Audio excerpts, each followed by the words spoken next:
Good morning, everyone. Hope you all are safe at home. You're washing your hands, you're helping your parents, you're taking care of the hygiene. I hope you all are staying safe at home, you're not going out. I wish everyone healthy life. Today, we are starting with chapter 5, the fundamental unit of life.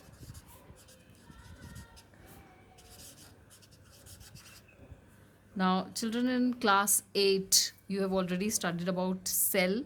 Let's compare a cell with the high school. How can you compare a cell with the high school? We know that in a cell, there are various organelles which are performing various functions. You already know that in class 8. So let's compare it with the high school. Now, in our school only, administrative assistant is there. Okay, what is the job of administrative assistant? It checks the entry and exit of the people who are entering the school, and so is the case with the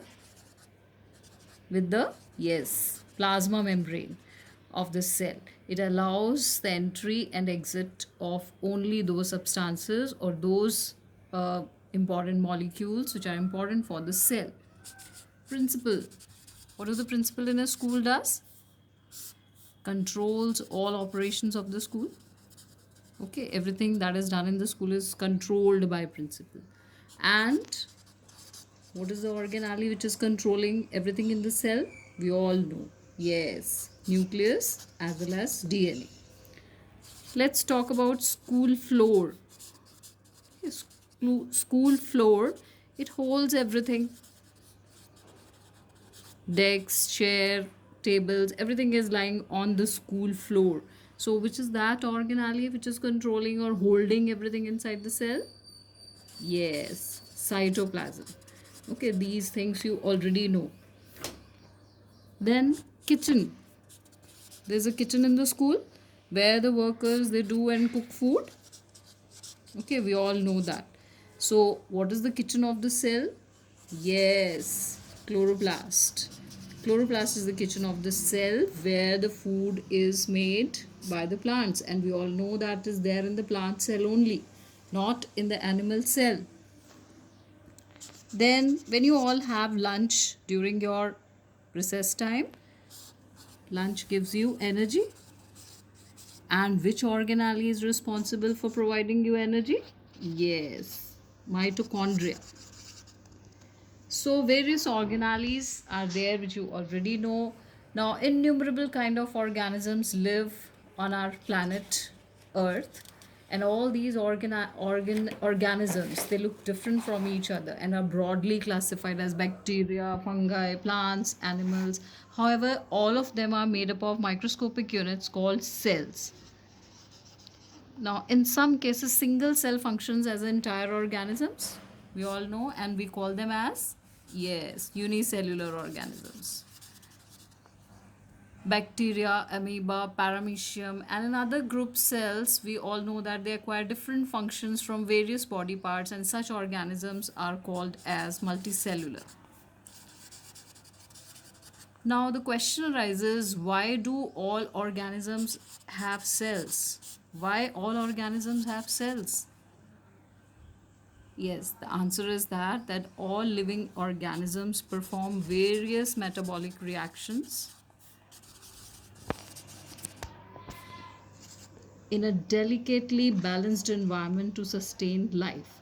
And cells in the living organisms act as the life supporting chambers. Okay, they are life supporting chambers and provide them such a balanced environment. In other words, every living cell keeps its chemical composition steady within its boundary and thus is capable of performing the activities in a desired manner.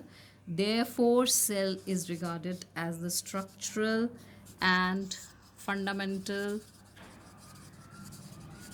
unit of all living organisms.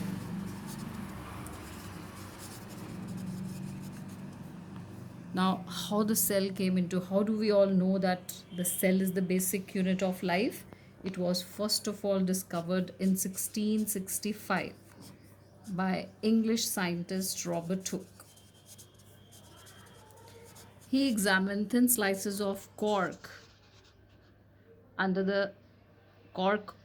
Well, now, what is a cork? Cork is a substance that is obtained from the bark of a Spanish oak tree, Quercus. He was surprised to note that the cork resembled the structure of a honeycomb and consisted of many tiny compartments. In fact, he saw the dead cells, only cell walls, which looked like empty rooms, and these dead cells have lost their living contents, and he called these small rooms as cellulae, now termed as cells. This word is a Latin word which was used by him, which the meaning of this cellulae is a little room.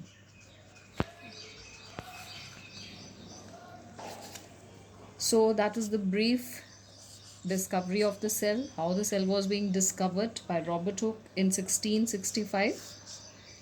Today we know a lot of things about cells, organelles, nucleus, DNA. We all know a lot of things about the cell. So in this chapter we have studied already the discovery of the cell. We'll be talking about unicellular and multicellular organisms in detail.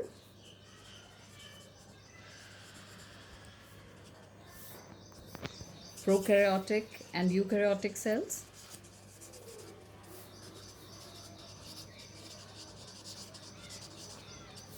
Structure of a typical eukaryotic cell in detail.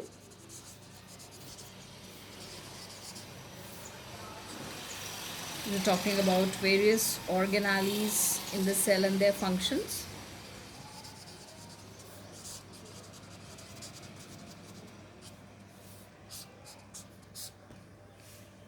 Thank you for today.